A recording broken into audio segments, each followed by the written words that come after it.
Jedným z veľmi zaujímavých zážitkov, keď som žil rok v Indii, bolo cestovanie vlakom.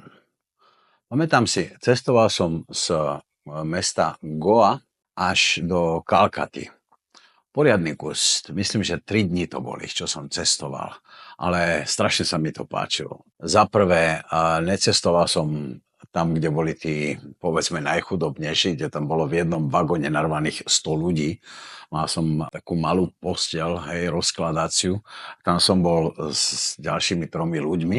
Ale najviac sa mi páčilo to cestovanie. Som zistil, že ja môžem otvoriť dvere, tam som si sadol na tie schodíky, ktorými sa vlastne vychádzalo, a tam som si pofajčoval.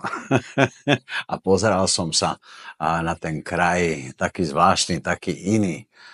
Vždy tam behal jeden chalanisko s čajom a s nejakým jedlom, tak som si kúpil fantastický čaj, ja si na to pamätám. Tam som nepil nikdy kávu, lebo ten čaj bol taký dobrý, taký chutný, taký špeciálny. No, fantastický zážitok. Máš nejaké zážitky z cesty tiež? Napíš, porozprávaj. Rád si prečítam. Čauko.